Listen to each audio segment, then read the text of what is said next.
Ségolène Royal a-t-elle encore un coup à jouer en politique? Alors que l'ex-finaliste déchue à l'élection présidentielle de 2007 n'occupe plus aucun poste d'envergure depuis qu'elle a été remerciée de sa fonction d'ambassadrice chargée de la négociation internationale pour les pôles arctiques et antarctiques par Emmanuel Macron en 2020, la femme politique tente de retrouver une place sur le devant de la scène politique pour compter à nouveau dans les futures décisions du pays.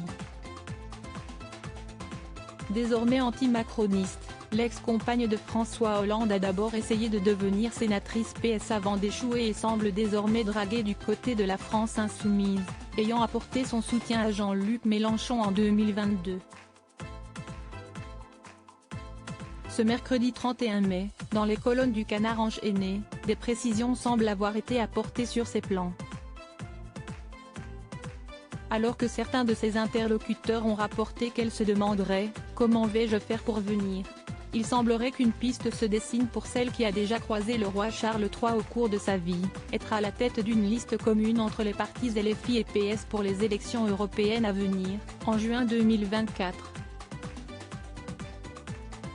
L'ex-collaboratrice d'Elisabeth Borne, dont elle garde d'ailleurs un très mauvais souvenir, souhaiterait être le symbole du lien entre la France insoumise et son parti d'origine, tandis qu'un axe se dessine selon l'hebdomadaire Palmé entre le parti de Jean-Luc Mélenchon et celui d'Olivier Faure dans le but de faire liste commune, alors que la NUP tout entière échouerait à s'entendre sur ce projet. Reste qu'à l'heure actuelle, tout cela semble encore très hypothétique et que les élections européennes n'ont jamais passionné particulièrement les électeurs français. Ségolène Royal, découvrez son évolution physique en 30 clichés. Ségolène Royal, mise à mal par un humoriste. En attendant que la situation politique de Ségolène Royal se clarifie, la femme politique est actuellement au cœur de l'actualité avec son ouvrage Refuser la cruauté du monde. Le temps d'Alzheimer est venu aux éditions du Rocher, où elle prône l'amour et le respect entre les uns et les autres. Invitée sur Europe 1 pour en parler, elle a gentiment été moquée par Gaspard Proust qui a fait référence à cette occasion à Julie Gaillet et Valérie Trierweiler, les deux femmes qui ont eu une relation avec François Hollande après leur séparation.